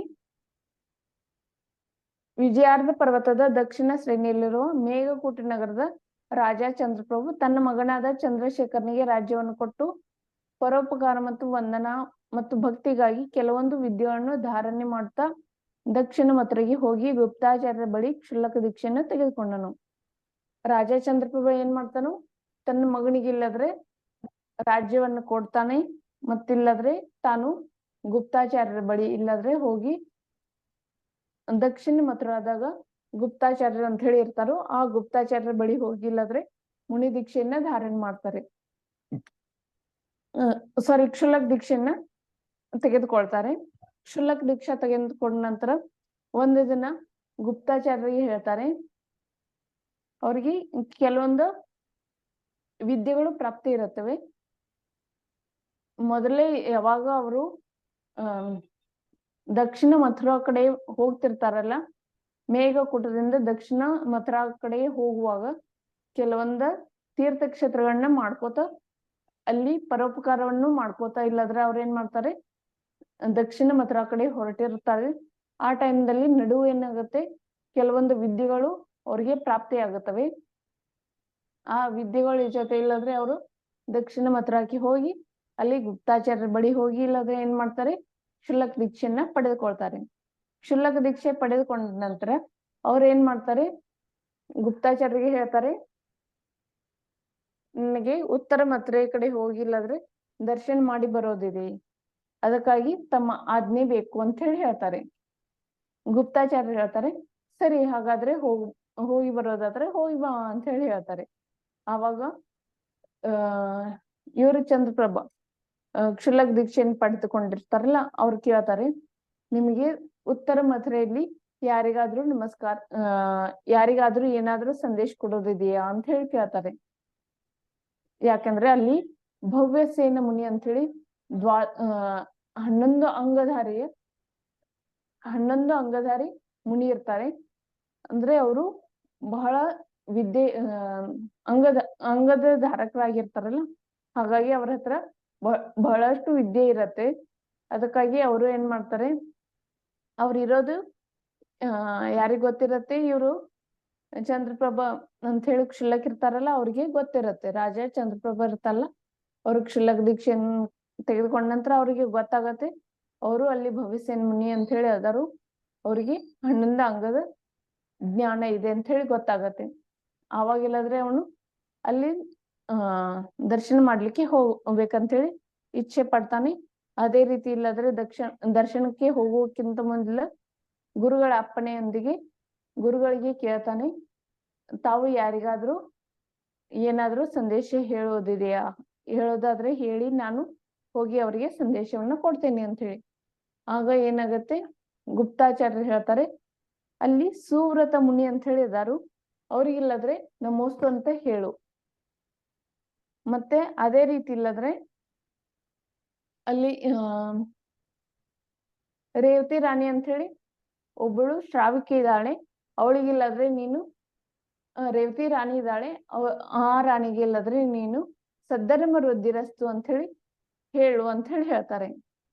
ಅವಾಗ ಇವರಿಗೆ ಅಲ್ಲಿ ಭವ್ಯಸೇನ ಮುನಿ 11 ಅಂಗಧಾರಿ ಭವ್ಯಸೇನಾಚಾರ್ಯರು ಇದ್ದಾರೆ, ಅವರಿಗೆ ಇವರು ಏನು ಹೇಳ್ತಾ ಇಲ್ಲ ಅಂತ ಹೇಳಿ ಬಹುತೇಕ ಏನಾದ್ರು ವಿಸ್ಮರಣೆ ಆಗಿರಬಹುದು ಅಂತ ತಿಳ್ಕೊಂಡು ಅವರಿಗೆ ಮತ್ತೊಮ್ಮೆ ಕೇಳ್ತಾರೆ, ಮತ್ ಯಾರಿಗ ಏನಾದ್ರೂ ಹೇಳೋದಿದೆಯಾ ಅಂತ ಹೇಳಿ. ಅವಾಗ ಅವ್ರು ಹೇಳ್ತಾರೆ, ಕೇವಲ ಇವರಿಬ್ಬರಿಗೆ ಹೇಳ್ತಾರೆ, ಸುವ್ರತ ಮುನಿಗಳಿಗೆ ನಮಸ್ತೆ ಹೇಳಿ ಮತ್ತು ರೇವತಿ ರಾಣಿಗೆ ಸದ್ಧರ್ಮ ವೃದ್ಧಿರಸ್ತು ಅಂತ ಹೇಳಿ ಅಂತ ಹೇಳಿ ಹೇಳ್ತಾರೆ. ಆಮೇಲೆ ಆದ್ರೂನು ಅವ್ರಿಗೆ ಏನಾಗುತ್ತೆ, ಏಕೋ ಗುರುಗಳು ಮರ್ತಿರ್ಬೋದು, ಅಲ್ಲಿ ಭವ್ಯಸೇನ ಮುನಿಗಳು ಇರೋದು ಮರ್ತಿರ್ಬೋದು ಅಂತ ಹೇಳಿ ತಿಳ್ಕೊಂಡು ಅವ್ರು ಏನ್ ಮಾಡ್ತಾರೆ, ಮತ್ತೊಮ್ಮೆ ಕೇಳ್ತಾರೆ. 3ನೇ ಬಾರಿ ಕೇಳಿದ ನಂತರ 3ನೇ ಬಾರಿಯನ್ನು ಆ ಗುಪ್ತಾಚಾರ್ಯರು ಏನೇ ಇರ್ತಾರಲ್ಲ ತಮ್ಮ ಗುರುಗಳು, ಅವರು ಇದನ್ನೇ ಹೇಳ್ತಾರೆ. ಇದನ್ನ ಹೇಳಿದ ನಂತರ ಇವ್ರಿಗೆ ಆಶ್ಚರ್ಯ ಆಗತ್ತೆ, ಏನು ಇವರು ಭವಸೇನ ಮುನಿಗಳಿಗೆ ನಮೋಸ್ತನ ಹೇಳ್ತಾ ಇಲ್ಲ, ಕೇವಲ ಇವ್ರಿಗೆ ಮಾತ್ರ ಸುವ್ರತ ಮುನಿಗಳಿಗೆ ಮಾತ್ರ ನಮೋಸ್ತು ಹೇಳ್ತಾ ಇದ್ದಾರೆ, ಮತ್ತು ಅದು ರಾಣಿಗೆ ಇಲ್ಲಾದ್ರೆ ರೇವತಿ ರಾಣಿಗೆ ಅವಳಿಗೆ ಸದ್ಧರ್ಮ ವೃದ್ಧಿರಸ್ತು ಆಶೀರ್ವಾದ ಹೇಳ್ತಾ ಇದ್ದಾರಲ್ಲ, ಇದೇನಿದ್ದಿರ್ಬೋದು ಅಂತ ಹೇಳಿ ಆತನು ವಿಚಾರ ಮಾಡಿ ಕ್ಷುಲ್ಲಕರು ವಿಚಾರ ಮಾಡ್ತಾರೆ. ವಿಚಾರ ಮಾಡ್ತಾ ಅವರು ಉತ್ತರ ಮಥುರೆಗೆ ಬರ್ತಾರೆ. ಉತ್ತರ ಮಥುರೆಗೆ ಬಂದ ನಂತರ ಮೊದಲು ಸುವ್ರತ ಮುನಿಗಳಿಗೆ ನಮೋಸ್ತವನ್ನ ಹೇಳ್ತಾರೆ. ಆವಾಗಿಲ್ಲಾದ್ರೆ ಭವ್ಯಸೇನ ಆಚಾರ್ಯರ ಹತ್ರ ಹೋಗ್ತಾರೆ. ಭವ್ಯಸೇನ ಆಚಾರ್ಯರ ಹತ್ರ ಹೋದ ನಂತರ ಅಲ್ಲೇನಾಗತ್ತೆ, ಭವ್ಯಸೇನ ಆಚಾರ್ಯರು ಅವರ ಜೊತೆ ಯಾವುದೇ ಸಂಭಾಷಣೆಯನ್ನು ಮಾಡೋದಿಲ್ಲ, ಕ್ಷುಲ್ಲಕರ ಜೊತೆ ಯಾವುದೇ ಸಂಭಾಷಣೆಯನ್ನು ಮಾಡೋದಿಲ್ಲ. ಮತ್ತ ಅವ್ರೇನ್ ಮಾಡ್ತಾರೆ, ಅಲ್ಲಿಯೇ ಕಮಂಡಲವನ್ನ ತೆಗೆದುಕೊಂಡು ಅವರು ಕಾಡಿಗೆ ಹೋಗ್ಲಿಕ್ಕೆ ಪ್ರಯತ್ನ ಮಾಡ್ತಾರೆ. ಆವಾಗ ಕ್ಷುಲ್ಲಕರು ಹೇಳ್ತಾರೆ, ನಾನು ಕಮಂಡಲವನ್ನ ತೆಗೆದುಕೊಳ್ತೇನೆ ಅಂತ ಹೇಳಿ. ಅವಾಗ ಅವ್ರು ಹ್ಞೂ ಅಂತಾರೆ, ಕಮಂಡಲವನ್ನ ಕ್ಷುಲ್ಲಕರ ಹತ್ರ ಕೊಡ್ತಾರೆ ಮತ್ತು ತಾವು ಕಾಡಿಗೆ ಹೋಗ್ಲಿಕ್ಕೆ ಶೌಚಕ್ಕಾಗಿ ಹೊರಗಡೆ ಹೋಗ್ತಾರ. ಹೊರಗಡೆ ಹೋಗುವಾಗ ಏನಾಗುತ್ತೆ, ಬಯಲುಸೀಮೆ ಇರುತ್ತೆ ಅಲ್ಲ, ಆ ಬಯಲುಸೀಮೆ ನೋಡ್ತಾರೆ. ಬಯಲುಸೀಮೆ ಮೊದಲೆಲ್ಲ ಇದಿರತ್ತೆ, ಬಯಲಾಗಿರತ್ತೆ, ಅಲ್ಲಿ ಯಾವುದೇ ಹುಲ್ಲು ಅಥವಾ ಏನೂ ಇರೋದಿಲ್ಲ. ಆಮೇಲೆ ಮುಂದೆ ಏನಾಗತ್ತೆ, ಕ್ಷುಲ್ಲಕರು ಏನ್ ಮಾಡ್ತಾರೆ, ಇವರನ್ನ ಪರೀಕ್ಷೆ ಮಾಡ್ಬೇಕು, ಭವ್ಯಸೇನ ಮುನಿಗಳನ್ನ ಪರೀಕ್ಷೆ ಮಾಡ್ಬೇಕು ಅಂತ ಹೇಳಿ ಅವ್ರೇನ್ ಮಾಡ್ತಾರೆ, ಅಂದ್ರೆ ನಮ್ ಗುರುಗಳು ಇವರಿಗೆ ನಮಸ್ತೆ ಹೇಳಿಲ್ಲ, ಅದಕ್ಕಾಗಿ ಒಂದ್ಸಲ ಪರೀಕ್ಷೆ ಮಾಡ್ಬೇಕು ಅಂತ ಹೇಳಿ ಭವ್ಯಸೇನ ಮುನಿಗಳ ಹತ್ರ, ಭವ್ಯಸೇನ ಮುನಿ ಹೋಗುವಂತ ಹಾದಿಯಲ್ಲೇ ಅವ್ರಿಗೆ ಮೊದಲೇ ವಿದ್ಯಾಪ್ರಾಪ್ತಿ ಇರತ್ತೆಲ್ಲ ಕ್ಷುಲ್ಲಕರಿಗೆ, ಅವ್ರೇನ್ ಮಾಡ್ತಾರೆ, ಹೋಗುವಂತ ಹಾದಿಯಲ್ಲಿಯೇ ಸಣ್ಣ ಸಣ್ಣ ಹುಲ್ಲನ್ನ ತಯಾರು ಮಾಡ್ಬಿಡ್ತಾರೆ. ಹಾದಿಯಲ್ಲಿ ಸಣ್ಣ ಸಣ್ಣ ಹುಲ್ಲುಗಳು, ಸಣ್ಣ ಸಣ್ಣ ಹುಲ್ಲು ಇರತ್ತೆ, ಆ ಹುಲ್ಲಿನ ಮೇಲೆ ಇಲ್ಲದ್ರೆ ಭವ್ಯಸೇನ ಮುನಿಗಳು ಅಷ್ಟೊಂದು ಜ್ಞಾನ ಇದ್ರುನು ಅವ್ರೇನ್ ಮಾಡ್ತಾರೆ, ಹುಲ್ಲಿನ ಮೇಲೆ, ಹುಲ್ಲಿನಲ್ಲಿ ಜೀವ ಇದೆ ಅಂತ ಹೇಳಿ ಗೊತ್ತಿದ್ರುನು ಸಹಿತ ಅವ್ರೇನ್ ಮಾಡ್ತಾರೆ, ಅದೇ ರೀತಿ ಹುಲ್ಲಿನ ಮೇಲೆ ನಡ್ಕೊಂತ ಹೋಗ್ತಾರೆ. ನಡ್ಕೊಂತ ಹೋದ ನಂತರ ಅವಾಗಿಲ್ಲಾದ್ರೆ ಆತನಿಗೆ ಗೊತ್ತಾಗತ್ತೆ, ಭವ್ಯಸೇನ ಮುನಿಗಳು ಕೇವಲ ಜ್ಞಾನಿಗಳು, ಆದ್ರೆ ಇವರು ಆಚರಣೆಯಲ್ಲಿ ಇಲ್ಲ ಅಂತ ಹೇಳಿ. ಆಮೇಲೆ ಮುಂದೆ ಅದೇ ರೀತಿ ಮುಂದೆ ಹೋಗ್ತಾರೆ. ಮುಂದೆ ಹೋದ ನಂತರ ಕಮಂಡಲದಲ್ಲಿ ತನ್ನ ವಿಕ್ರಿಯದಿಂದ ಏನ್ ಮಾಡ್ತಾನೆ, ಕಮಂಡಲದಲ್ಲಿ ಇರುವ ನೀರನ್ನ ಆತರು ಖಾಲಿ ಮಾಡ್ತಾನೆ. ಖಾಲಿ ಮಾಡಿದ ನಂತರ ಏನಾಗತ್ತೆ, ಮುಂದೆ ಇಲ್ಲದ್ರೆ ಅವರು ಮುನಿಗಳೇನ್ ಮಾಡ್ತಾರೆ, ಅವಾಗಿಲ್ಲಾದ್ರೆ ಅವ್ರಿಗೆ ಆಶ್ಚರ್ಯ ಆಗತ್ತೆ, ಇನ್ನು ಕಮಂಡಲ್ ನೀರಿಲ್ಲ, ಏನ್ ಮಾಡ್ಬೇಕು ಅಂತ ಹೇಳಿ ಅವ್ರಿಗೆ ತಿಳಿಯೋದಿಲ್ಲ. ಆಮೇಲೆ ಏನಾಗತ್ತೆ, ಅಲ್ಲಿ ಒಂದು ಸರೋವರ ಕಾಣುತ್ತೆ, ಆ ಸರೋವರದಿಂದ ಇಲ್ಲಾದ್ರೆ ಆ ನೀರನ್ನ ತೆಗೆದುಕೊಳ್ಳಿ ಅಂತ ಹೇಳಿ ಆ ಕ್ಷುಲ್ಲಕರು ಹೇಳ್ತಾರೆ ಭವ್ಯಸೇನ ಮುನಿಗಳಿಗೆ. ನೀವು ಶೌಚಕ್ಕೆ ಹೋಗಿ ಬಂದಿರೋದ್ರಿಂದ ನಿಮ್ಗೆ ಕಮಂಡಲದಲ್ಲಿ ನೀರು ಇಲ್ಲ, ಅದಕ್ಕಾಗಿ ಆ ನೀರನ್ನು ನೀವು ಉಪಯೋಗಿಸಬಹುದು ಅಂತ ಹೇಳಿ ಹೇಳಿದಾಗ ಭವ್ಯಸೇನ ಮುನಿಗಳು ಆ ನೀರನ್ನೇ ಉಪಯೋಗಿಸ್ತಾರೆ. ಇವೆರಡೂ ಕೆಲಸಗಳನ್ನ ನೋಡಿ ಆ ಕ್ಷುಲ್ಲಕರು ಇಲ್ಲಾದ್ರೆ ಏನ್ ಮಾಡ್ತಾರೆ, ಇವರು ಭವ್ಯಸೇನ ಮುನಿಗಳಲ್ಲ, ಇವರು ಅಭವ್ಯಸೇನ ಮುನಿಗಳೇ ಇದ್ದಾರೆ. ಎಷ್ಟು ಜ್ಞಾನ ಇದ್ರು ಆಚರಣೆಯಲ್ಲಿ ಇರ್ಲಿಲ್ಲ, ಅದಕ್ಕಾಗಿ ಇವರು ಭವ್ಯಸೇನ ಮುನಿಗಳಲ್ಲ ಅಂತ ಹೇಳಿ ಅವರು ವಿಚಾರ ಮಾಡಿ ಇವರು ಅಭವ್ಯಸೇನ ಮುನಿಗಳೇ ಸರಿ ಅಂತ ಹೇಳಿ ಅಂದು ಅಲ್ಲಿಂದ ಏನ್ ಮಾಡ್ತಾರೆ, ಅಲ್ಲಿಂದ ಹೊರಟು ಹೋಗಿ ಸುವ್ರತ ಮುನಿಗಳ ಹತ್ರ ಹೋಗಿ ನಮೋತ್ಸವನ್ನ ಮಾಡ್ತಾರೆ ಮತ್ತು ಗುಪ್ತಾಚಾರ್ಯರ ಸಂದೇಶವನ್ನು ಹೇಳ್ತಾರೆ. ಗುಪ್ತಾಚಾರ್ಯರು ನಿಮಗೆ ನಮೋತ್ಸವನ್ನ ಹೇಳಿದ್ದಾರೆ ಅಂತ ಹೇಳಿ. ಆವಾಗಿಲ್ಲದ್ರ ಅವರು ಪ್ರತಿ ನಮಸ್ಕಾರವನ್ನ ಮಾಡಿ, ಇಲ್ಲಾದ್ರೆ ಅವರಿಗೆ ವಿನಯವನ್ನ ಕೊಡ್ತಾರೆ. ಈ ರೀತಿ ವಿನಯ ಕೊಡೋದ್ರಿಂದ ಆಮೇಲೆ ಮುಂದೆ ಏನಾಗತ್ತೆ, ಅಲ್ಲಿಂದನೂ ಅವರು ಹೊರಟೋಗಿ ಇನ್ನು ರೇವತಿ ರಾಣಿಗೆ ಯಾಕೆ ಇವರು ಆಶೀರ್ವಾದ, ಧರ್ಮ ವೃದ್ಧಿರಸ್ತು ಆಶೀರ್ವಾದವನ್ನು ಹೇಳಿದ್ದಾರೆ ಅಂತ ಹೇಳಿ ಆತನಿಲ್ಲದ್ರೆ ವಿಚಾರ ಮಾಡಿ ಅವ್ರೇನ್ ಮಾಡ್ತಾರೆ, ರೇವತಿ ರಾಣಿಯನ್ನ ಪರೀಕ್ಷೆ ಮಾಡ್ಬೇಕು ಅಂತ ಹೇಳಿ ರೇವತಿ ರಾಣಿ ಪರೀಕ್ಷೆಯನ್ನ ಮಾಡ್ಲಿಕ್ಕೆ ಹೊರಟೋಗ್ತಾರೆ. ಆವಾಗ ಏನಾಗತ್ತೆ, ಮೊದಲನೇದಾಗಿ ಏನ್ ಮಾಡ್ತಾರೆ, ಪೂರ್ವ ದಿಕ್ಕಿನಲ್ಲಿ ಬ್ರಹ್ಮ ಅನ್ನೋ ಬ್ರಹ್ಮನ ವೇಷವನ್ನ ಧಾರಣೆ ಮಾಡಿ, ಇಲ್ಲಾದ್ರೆ ಪೂರ್ವ ದಿಕ್ಕಿನಲ್ಲಿ ಅಲ್ಲಿ ಬ್ರಹ್ಮನ ವೇಷ ಧಾರಣೆ ಮಾಡಿ ಕೂತ್ಕೊಳ್ತಾರೆ. ಅಂದ್ರೆ ರೇವತಿ ರಾಣಿಯ ರಾಜ್ಯ ಏನಿರುತ್ತೆ ಅಲ್ಲ, ಆ ರಾಜ್ಯದ ಪೂರ್ವ ದಿಕ್ಕಿನಲ್ಲಿ ಹೋಗಿ, ಇಲ್ಲಾದ್ರೆ ಬ್ರಹ್ಮನ ವೇಷ ಧರಿಸ್ಕೊಂಡು ಆವಾಗ ಅಲ್ಲಿ ಕೂತ್ಕೊಳ್ತಾರೆ. ಆ ಕೂತ್ಕೊಂಡ ನಂತರ ಅವರಿಗೆ ಎಲ್ಲರೂ ಕೂಡ ಅರೆ ಬ್ರಹ್ಮ ಬಂದಿದ್ದಾನೆ ಅಂತ ಹೇಳಿ ಏನ್ ಮಾಡ್ತಾರೆ, ಎಲ್ಲರೂ ಕೂಡ ದರ್ಶನಕ್ಕೆ ಹೋಗ್ತಾರೆ. ಆದ್ರೆ ರೇವತಿ ರಾಣಿ ಹೋಗೋದಿಲ್ಲ. ರೇವತಿ ರಾಣಿ ಅಂತಾಳೆ, ಬ್ರಹ್ಮ ಈ ಟೈಮ್ಲಿ ಯಾಕೆ ಬಂದಿರ್ತಾರೆ, ಈ ಟೈಮ್ದಲ್ಲಿ ಬ್ರಹ್ಮ ಬರ್ಲಿಕ್ಕೆ ಸಾಧ್ಯವೇ ಇಲ್ಲ, ಬ್ರಹ್ಮ ಮೊದಲೇ ಆಗಿ ಹೋಗಿದ್ದಾರೆ, ಈಗ ಬ್ರಹ್ಮ ಬರ್ಲಿಕ್ಕೆ ಸಾಧ್ಯವೇ ಇಲ್ಲ ಅಂತ ಹೇಳಿ ಅವಳು ಏನ್ ಮಾಡ್ತಾಳೆ, ಇದೊಂದು ಮಾಯಾಚಾರ ಇದೆ ಅಂತ ಹೇಳಿ ಗೊತ್ತಾಗಿ ಅವಳು ಹೋಗೋದಿಲ್ಲ. ಆಮೇಲೆ ಮುಂದೆ ಏನಾಗತ್ತೆ, ಮುಂದೆ ಮತ್ತೆ ದಕ್ಷಿಣ ದಿಶೆಯಲ್ಲಿ ಹೋಗ್ತಾರೆ. ದಕ್ಷಿಣ ದಿಶೆಯಲ್ಲಿ ವಿಷ್ಣುವಿನ ರೂಪವನ್ನ ತಾಳ್ತಾನೆ. ವಿಷ್ಣುವಿನ ರೂಪವನ್ನ ತಾಳಿ ಅಲ್ಲೇನ್ ಮಾಡ್ತಾರೆ, ಒಂದು ಸಭೆಯನ್ನ ಏರ್ಪಾಡು ಮಾಡ್ತಾರೆ. ಈ ರೀತಿ ಮಾಡೋದ್ರಿಂದ ಅಲ್ಲಿ ಏನಾಗತ್ತೆ, ಈ ದಕ್ಷಿಣ ದಿಶೆಯಲ್ಲಿ ಎಲ್ಲರೂ ಬಂದ್ ಹೇಳ್ತಾರೆ, ದಕ್ಷಿಣ ದಿಕ್ಕಿನಲ್ಲಿ ವಿಷ್ಣು ಬಂದಿದ್ದಾನೆ, ವಿಷ್ಣುವಿನ ರೂಪ ಬಂದಿದೆ, ವಿಷ್ಣು ಬಂದಿದ್ದಾನೆ ಅಂತ ಹೇಳಿ ಎಲ್ಲರೂ ಹೋಗಿ ಏನ್ ಮಾಡ್ತಾರೆ, ವಿಷ್ಣುವಿನ ಆರಾಧನೆಯನ್ನು ಮಾಡ್ಲಿಕ್ಕೆ ಎಲ್ಲರೂ ಹೋಗ್ತಾರೆ. ಆದ್ರೆ ರೇವತಿ ರಾಣಿ ಹೋಗೋದಿಲ್ಲ. ಅವರು ಕ್ಷುಲ್ಲಕರು ರೇವತಿ ರಾಣಿಯನ್ನೇ ಅವರು ನೋಡ್ತಾ ಇದ್ರು. ರೇವತಿ ರಾಣಿ ಮತ್ತು ಸೂರತ ಮುನಿಗಳು ಇಬ್ರು ಕೂಡ ಅಲ್ಲಿ ಹೋಗೋದಿಲ್ಲ. ಯಾಕೆಂದ್ರೆ ಅವ್ರಿಗೆ ಪಕ್ಕಾ ವಿಶ್ವಾಸ ಇರತ್ತೆ ಬ್ರಹ್ಮ ಮತ್ತು ವಿಷ್ಣುಗಳು ಬರೋದಿಲ್ಲ ಅಂತ ಹೇಳಿ.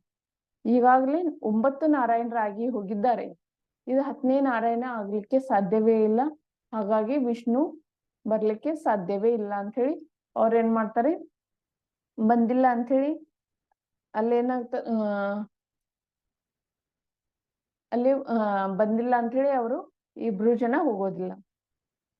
ಆದ್ರೆ ಭವ್ಯಸೇನ ಮುನಿಗಳು ಮಾತ್ರ ಬ್ರಹ್ಮ ಬಂದ ನಂತರ ಹೋಗಿದ್ರು, ಆಮೇಲೆ ವಿಷ್ಣು ಬಂದ ನಂತರರು ಅವ್ರಿಲ್ಲಾದ್ರೆ ಹೋಗಿದ್ರು. ಆಮೇಲೆ 3ನೇದಾಗಿ ಏನಾಗತ್ತೆ, ಈ ಬ್ರಹ್ಮ ಬಂದ್ರೂ ಬರ್ಲಿಲ್ಲ, ವಿಷ್ಣು ಹೋದ್ರೂ ಬರ್ಲಿಲ್ಲ. ಎಲ್ಲ ಪೂರ್ಣ ರಾಜ್ಯದ ಎಲ್ಲ ಮಂತ್ರಿಗಳು ಬಂದ್ರು, ರಾಜನೂ ಬಂದ, ಸೇವಕರು ಬಂದ್ರು, ಮುನಿಗಳು ಬಂದ್ರು.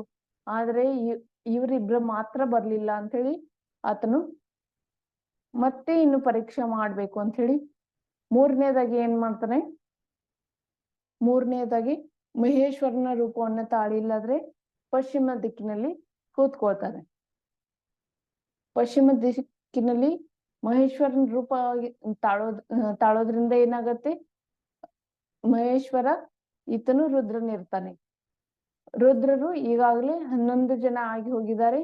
ಶಾಸ್ತ್ರದಲ್ಲಿ ಹೇಳಿದ್ದಾರೆ 11 ಜನ ರುದ್ರ ಆಗಿ ಹೋಗಿದ್ದಾರೆ. ಇನ್ನು ರುದ್ರ ಯಾರು 12ನೇದವರು ರುದ್ರ ಆಗೋದಿಲ್ಲ ಅಂತ ಹೇಳಿ ಅವಳು ಏನ್ ಮಾಡ್ತಾಳೆ, ಇದು ಮಾಯಾವಿ ಇದೆ ಅಂತ ಹೇಳಿ ಅವಳು ಏನ್ ಮಾಡ್ತಾಳೆ, ಅಲ್ಲಿಯೂ ಕೂಡ ಹೋಗೋದಿಲ್ಲ. ಆಮೇಲೆ 4ನೇದಾಗಿ ಸಾಕ್ಷಾತ್ ತೀರ್ಥಂಕರ ಸಮೋಷನ ತಂದು ಇಳಿಸ್ತಾರೆ ಕ್ಷುಲ್ಲಕರಿಗೆ. ಆದ್ರೂ ಅವಾಗ್ಲೂ ಇಲ್ಲದ್ರೆ ರೇವತಿ ರಾಣಿ ಹೇಳ್ತಾಳೆ, ರೇವತಿ ರಾಣಿಗೆ ರಾಜನ್ ಅಂತಾನೆ, ಇಲ್ಲಿಯವರೆಗೆ ಬ್ರಹ್ಮ ವಿಷ್ಣು ಮಹೇಶ್ವರ ಈ ಇವರು 3 ಜನ ಬಂದಿದ್ರು, ಆವಾಗ್ಲೂ ನೀನು ಬರ್ಲಿಲ್ಲ. ಆದ್ರೆ ಈಗ ಸಾಕ್ಷಾತ್ ಜಿನೇಂದ್ರ ಭಗವಂತರ ರೂಪನೇ ಬಂದಿದೆ, ಆದ್ರೆ ನೀನ್ ಯಾಕೆ ಬರ್ತಾ ಇಲ್ಲ ಅಂತ ಹೇಳಿ ಕೇಳ್ತಾರೆ ರಾಜ. ಅವಳ ಹೇಳ್ತಾಳೆ, ಈ ದಿಗಂಬರ ಈ ಮುನಿ ದೀಕ್ಷೆ ಪರಂಪರೆ ಜೈನ ಧರ್ಮದ ಶಾಸ್ತ್ರಾನುಸಾರ ನಾವು ನೋಡ್ಲಿಕ್ಕೆ ಹೋದ್ರೆ ಕೇವಲ 24 ಜನ ಮಾತ್ರ ತೀರ್ಥಂಕರ ಆಗ್ತಾರೆ. 25ನೇ ತೀರ್ಥಂಕರ ಇನ್ನೂವರೆಗೆ ಆಗಿಲ್ಲ, ಇನ್ನು ಮುಂದೆನೂ ಆಗೋದಿಲ್ಲ. ವರ್ತಮಾನ ಕಾಲದಲ್ಲಿ ಈಗ 24 ತೀರ್ಥಂಕರ ಆಗಿ ಹೋಗಿದ್ದಾರೆ ಚತುರ್ಥ ಕಾಲದಲ್ಲಿ. ಇನ್ನು 25ನೇ ತೀರ್ಥಂಕರ ಯಾರು ಆಗೋದಿಲ್ಲ. ಇನ್ನು ಮುಂದೆ ಯಾವಾಗ ಚತುರ್ಥ ಕಾಲ ಬರುತ್ತೆ ಅಲ್ಲ, ಆವಾಗ ಮತ್ತೆ 24 ತೀರ್ಥಂಕರ ಆಗ್ತಾರೆ. ಆದ್ರೆ ಈಗ ತೀರ್ಥಂಕರ ಯಾರು ಇಲ್ಲ ಅಂತ ಹೇಳಿ ಈಕಿ ಸ್ಪಷ್ಟ ದೃಢವಾಗಿಲ್ಲ. ಆದ್ರೆ ರಾಜನಿಗೆ ಹೇಳ್ತಾಳೆ, ರಾಜನ ಅಂತಾನೆ, ನೀ ಏನಾದ್ರೂ ಮಾಡು, ನಾನಂತೂ ಹೋಗ್ತೇನೆ ಅಂತ ಹೇಳಿ ಹೇಳ್ತಾನೆ. ಆತನ ಇಲ್ಲದ್ರ ಉತ್ತರ ದಿಕ್ಕಿನಲ್ಲಿ ತೀರ್ಥಂಕರ ಸಮೋಷರನೆ ಇರುತ್ತೆ. ಅಲ್ಲಿ ಹೋಗಿ ರಾಜನು ಕೂಡ ಮತ್ತೆ ರಾಜ ಹೋಗಿ ಅವರ ಪೂಜೆ ಮತ್ತು ಎಲ್ಲ ಸ್ತುತಿಗಳನ್ನ ಮಾಡಿ ಅಲ್ಲಿಂದ ಬರ್ತಾನೆ. ಬಂದ ನಂತರ ಆವಾಗಿಲ್ಲಾದ್ರೆ ಈ ಕ್ಷುಲ್ಲಕಜಿ ರೇವತಿ ರಾಣಿ ಮತ್ತು ಸೂರತ ಮುನಿಗಳನ್ನ ನೋಡ್ತಾ ಇದ್ರಲ್ಲ, ಇವರು ಇಬ್ರು ಜನ ಮಾತ್ರ ಹೋಗೇ ಇರಲಿಲ್ಲ. ಅದಕ್ಕಾಗಿ ಅನ್ಸತ್ತೆ ಇವರು ದೃಢ ವಿಶ್ವಾಸಿಗಳು ಇದ್ದಾರೆ, ಇವರು ಸಮ್ಯಕ್ತವಾದ ಮೇಲೆ ಇವರಿಗೆ ಬಹಳವಾದ ನಂಬಿಕೆ ಇದೆ ಅಂತ ಹೇಳಿ ಅವ್ರು ತಿಳಿದಿಲ್ಲಾದ್ರೆ ಏನ್ ಮಾಡ್ತಾರೆ, ಮುಂದೆ ಏನ್ ಮಾಡ್ತಾರೆ, ಇನ್ನು ಸಾಕು ಇಷ್ಟು ಪರೀಕ್ಷೆ ಮಾಡಿದ್ದು, ಇನ್ ಮುಂದೆ ಮತ್ ಬೇರೆ ಪರೀಕ್ಷೆ ಮಾಡೋಣ ಅಂತ ಹೇಳಿ ಅವ್ರೇನ್ ಮಾಡ್ತಾರೆ, ಒಂದು ಕುಷ್ಠರೋಗಿ ಅತ್ಯಂತ ಕೊಳಕಾಗಿರುವ ಶರೀರವನ್ನ ಧಾರಣೆ ಮಾಡ್ತಾರೆ. ಮತ್ತೇನ್ ಮಾಡ್ತಾರೆ, ಅವ್ರಿಲ್ಲಾದ್ರೆ ರಾಣಿಯ ಮಹಲಿನಿಂದ ಮುಂದೆ ಏನ್ ಮಾಡ್ತಾರೆ, ಹಾದು ಹೋಗ್ತಾ ಇರ್ತಾರೆ. ಮತ್ತು ಹಾದು ಹೋಗುತ್ತಿರುವಾಗ ರಾಣಿಯ ಮಹಲಿನ ಮುಂದೆ ಬಂದಾಗ ಅವರು ಮೂರ್ಛೆ ಹೋಗಿ ಬೀಳ್ತಾರೆ. ಅವರು ಮೂರ್ಛೆ ಹೋಗಿ ಬೀಳ್ತಾರೆ. ಮೂರ್ಛೆ ಹೋಗಿ ಬಿದ್ದ ನಂತರ ರಾಣಿ ಬಂದು ಹೊರಗಡೆ ನೋಡ್ತಾಳೆ. ಹೊರಗಡೆ ಕ್ಷುಲ್ಲಕಜಿ ಮೂರ್ಛೆ ಹೋಗಿದ್ದಾರೆ ಅಂತ ಹೇಳಿ ಗೊತ್ತಾದ ನಂತರ ಅವಳು ಏನ್ ಮಾಡ್ತಾನು, ಒಳಗಿನಿಂದ ಬಂದು ಅವರ ಕ್ಷುಲ್ಲಕಜಿಯನ್ನ ಏನ್ ಮಾಡ್ತಾಳೆ, ಕ್ಷುಲ್ಲಕಜಿ ಅವರ ಸೇವೆಯನ್ನ ಮಾಡ್ತಾಳೆ. ಆಮೇಲೆ ಕೊನೆಗೆ ತನ್ನ ಅರಮನೆಗೆ ಕರ್ಕೊಂಡು ಹೋಗಿ ಅಲ್ಲಿ ಅವರಿಗೆ ಆಹಾರ ಯಾವ ರೀತಿ ಆಹಾರ ಯಾವ ರೀತಿ ಅವ್ರದ್ದು ಇದಿರತ್ತೆ ಅಲ್ಲ ವಿಧಿ, ಆ ವಿಧಿಯ ಪ್ರಕಾರ ಇಲ್ಲಾದ್ರೆ ಆಹಾರ ಕೊಡ್ತಾಳೆ. ಆಹಾರ ಕೊಟ್ಟ ನಂತರ ಏನಾಗುತ್ತೆ, ಕ್ಷುಲ್ಲಕಜಿ ಒಮ್ಮನ್ ಮಾಡ್ಲಿಕ್ಕೆ ಶುರು ಮಾಡ್ತಾರೆ. ಅವಾಗ ಅವಳು ಅಂತಾಳೆ, ಹೇ ಭಗವಂತ, ಎಷ್ಟೊಂದು ನನ್ನಿಂದ ತಪ್ಪಾಯ್ತಲ್ಲ, ಮುನಿಗಳಿಗೆ ಬೇಕಾದಂತ ಆಹಾರವನ್ನು ನಾನು ಕೊಡ್ಲಿಲ್ಲಲ್ಲ. ಈ ರೀತಿ ಇಲ್ಲಾದ್ರೆ ಏನ್ ಮಾಡ್ತಾಳೆ ಅವಳು, ಬಹಳ ಖೇದ ಉತ್ಪನ್ನ ಆಗುತ್ತೆ ಆಕೆಗೆ. ಯಾಕಂದ್ರೆ ನನ್ನಿಂದ ಮುನಿಗಳಿಗೆ ಮತ್ತಷ್ಟು ವೇದನೆ ಆಯ್ತಲ್ಲ, ಕ್ಷುಲ್ಲಕಜಿ ಅವರಿಗೆ ನನ್ನಿಂದ ಮತ್ತಷ್ಟು ವೇದನೆ ಆಯ್ತಲ್ಲ, ಈ ವೇದನೆ ಅವರು ಹೇಗೆ ಸಹನ ಮಾಡ್ತಾರೋ, ಇಷ್ಟೊಂದು ತಪ್ಪು ನನ್ನಿಂದ ಆಯ್ತಲ್ಲ ಅಂತ ಹೇಳಿ ಅವಳು ಬಹಳ ಒಂದು ರೀತಿಯ ಅವಳಿಗೆ ಪಶ್ಚಾತ್ತಾಪ ಉಂಟಾಗುತ್ತಾ ಇರ್ತದೆ. ಆವಾಗಿಲ್ಲಾದ್ರೆ ಕ್ಷುಲ್ಲಕಜಿ ತಮ್ಮ ವೇಷವನ್ನ ಬದಲಿಸ್ತಾರೆ ಮತ್ತು ಅಲ್ಲಿಲ್ಲಾದ್ರೆ ವೇಷವನ್ನ ಬದಲಿಸಿಲ್ಲಾದ್ರೆ ಹೇಳ್ತಾರೆ, ನೀನು ಪಶ್ಚಾತ್ತಾಪವನ್ನ ಬಹಳ ಮಾಡ್ಕೋಬೇಡ, ಇದಿಲ್ಲಾದ್ರೆ ನಾನು ನಿನ್ನನ್ನು ಪರೀಕ್ಷೆ ಮಾಡ್ಲಿಕ್ಕೆ ಬಂದಿದ್ದೆ.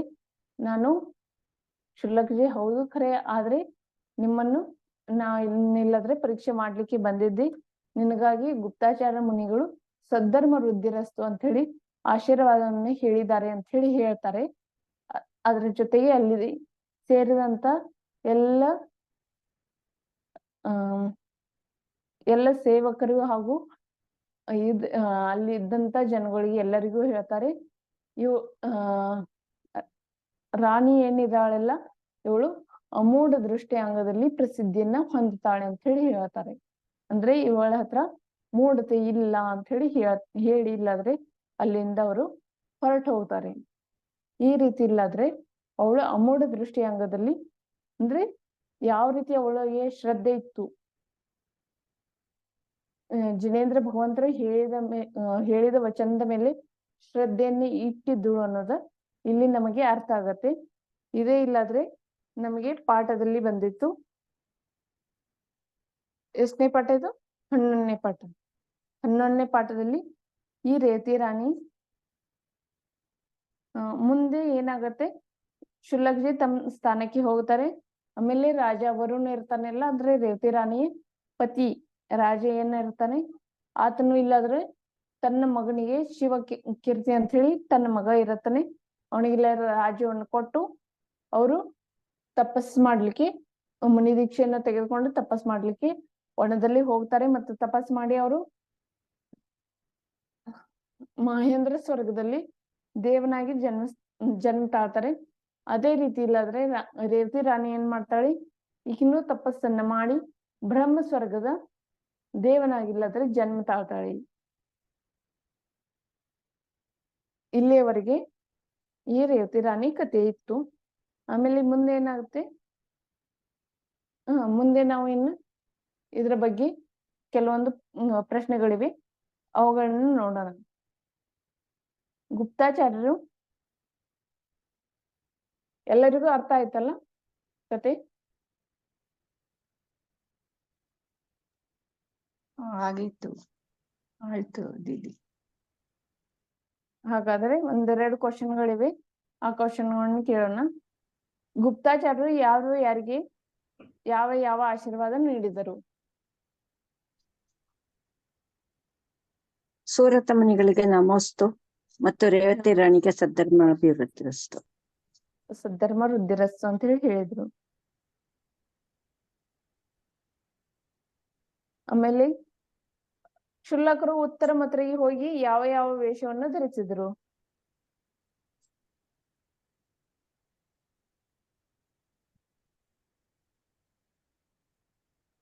ಬ್ರಹ್ಮಂದು, ನಾರಾಯಣರದ್ದು, ಶಂಕರಂದು ಹ ಮತ್ತೆ ಶಂಕರರದ್ದು. 4 ಜನ ಅಂದ್ರೆ ಹ್ಮ್. ಬ್ರಹ್ಮ, ನಾಲ್ಕು ವಿಷ್ಣು, ಮಹೇಶ್ವರ ಈ ಮೂರರು ಮತ್ತು ಇದು ತೀರ್ಥಂಕರ ವೇಷವನ್ನ ಧಾರಣ ಮಾಡಿದ್ರು. ಈ ರೀತಿಯಾಗಿ 4 ವೇಷವನ್ನ ಧಾರಣ ಮಾಡಿದ್ರು. ಆಮೇಲೆ ಕೊನೆಗೆ ಯಾವ ವೇಷವನ್ನ ಧಾರಣ ಮಾಡಿದ್ರು? ಕುಷ್ಠರೋಗಿ ಕ್ಷುಲ್ಲಕವೀರ ವೇಷವನ್ನ ಧಾರಣ ಮಾಡಿದ್ರು. ಕ್ಷುಲ್ಲಕರು ಬೇರೆ ಬೇರೆ ರೂಪ ಧರಿಸಿದರು, ರೇವತಿ ರಾಣಿ ಹೋಗದಿರಲು ಕಾರಣವೇನು? ದೀದಿ ಇಲ್ಲಿ ನಮ್ಗೆ ಕೊಟ್ಟ ಕಥೆಯಲ್ಲಿ ಕುಷ್ಠರೋಗ ಅಂತ ಇಲ್ಲ. ನಾವು ಕುಷ್ಠರೋಗ ಅಂತ ಹೇಳ್ಬೋದಾ, ಅಲ್ಲ ರೋಗಗ್ರಸ್ತರಾಗಿ ಅಂತಾನೆ ಇಟ್ಕೊಳ್ಳೋದಾ? ಹಾ, ರೋಗಗ್ರಸ್ತರಾಗಿ ಅಂತ ಹೇಳಿ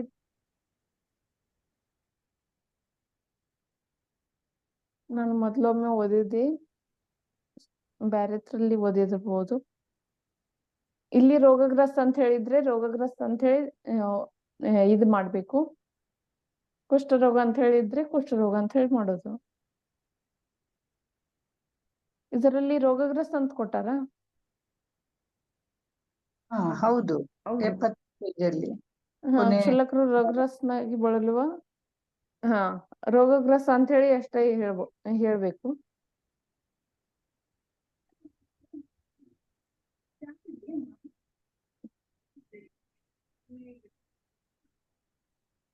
ಅಷ್ಟೊಂದು ವೇಷವನ್ನ ಧರಿಸಿದ್ರು, ಕ್ಷುಲ್ಲಕರು ಅಷ್ಟೊಂದು ವೇಷವನ್ನ ಧರಿಸಿದ್ರು, ರೇವತಿ ರಾಣಿ ಯಾಕೆ ಹೋಗ್ಲಿಲ್ಲ?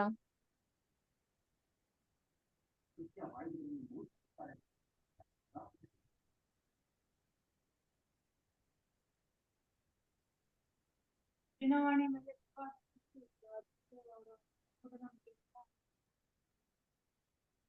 ಹೌದು, ಅವ್ರು ಸರ್ ಹೇಳಿದ ಕೇಳಿಲ್ಲ. ದಿನಾಗಮದಲ್ಲಿ ಹೇಳಿದ ಪ್ರಕಾರ ಶಾಸ್ತ್ರದಲ್ಲಿ ಹೇಗಿರುತ್ತಾ ಅದ್ರ ಮೇಲೆ ನಂಬಿಕೆ ಜಾಸ್ತಿ ಇತ್ತು ಅವರಿಗೆ. ಅದಕ್ಕೆ ಈ ತರ ಮೂಢನಂಬಿಕೆ ಅವಳು ಅದಕ್ಕೆ ಬಲಿಯಾಗ್ಲಿಲ್ಲ, ನಂಬಲಿಲ್ಲ ಅವಳು. ಹಾ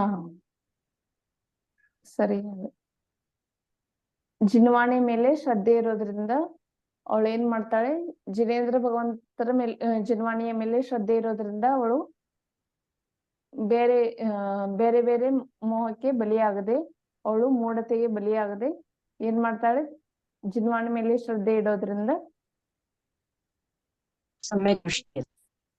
ಸಮ್ಯಕ್ ದೃಷ್ಟಿ ಇರೋದ ಕಾರಣ ಅವಳು ಎಷ್ಟು ರೂಪ ಧಾರಣೆ ಮಾಡಿದ್ರು ಅವಳು ಕ್ಷುಲ್ಲಕರ ದರ್ಶನಕ್ಕೆ ಹೋಗೋದಿಲ್ಲ.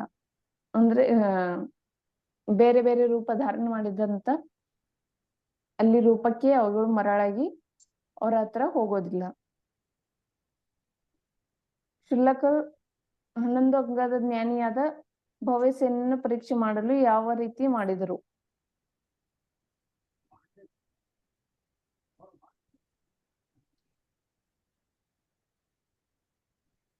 ಕ್ಷುಲ್ಲಕರು ಅವ್ರಿಗೆ ಏನ್ ಮಾಡಿದ್ರು? ಕೃತಕವಾಗಿ ಅವರು ವಿಲ್ಲನ್ನು ಅವರು ಹೋಗುವ ದಾರಿಯಲ್ಲಿ ಹಚ್ಚ ಹಸಿರಾಗಿರುವ ಕೋಮಲವಾದ ಹಾಗೂ ಮೊಳಕೆ ಹೊಡೆಯುವ ಹುಲ್ಲಿನ ಹಾಸಿಗೆ ಹಾಸಿದ್ರು. ಮತ್ತೆ ಕಮಂಡಲದಲ್ಲಿರುವ ನೀರನ್ನು ಇಲ್ಲದಂತೆ ಮಾಡಿದ್ರು. ಹಾ,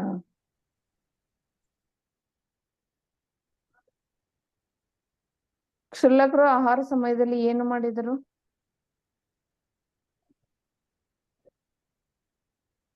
ವಾಮನ ದುರ್ಗಂಧವಾದ ಹೋಮನವನ್ನ ಮಾಡಿದ್ರು. ವಾಮನ ಮಾಡಿದರು. ಈ ರೀತಿಯಾಗಿ ನಾವು ರೇವತಿ ರಾಣಿ ಕಥೆಯನ್ನ 2 ಬಾರಿ ಕೇಳಿದೆವು, ಹೌದಲ್ವಾ? ಹೌದು ದೇವಿ. ಹೌದು. ಇನ್ನು ಉಳಿದ ಇನ್ನು 2 ಪಾಠಗಳು ಉಳಿಯುತ್ತವೆ. 3. ಈ 3 ಪಾಠನ ನಾವು ನಾಳೆ ನೋಡೋಣ.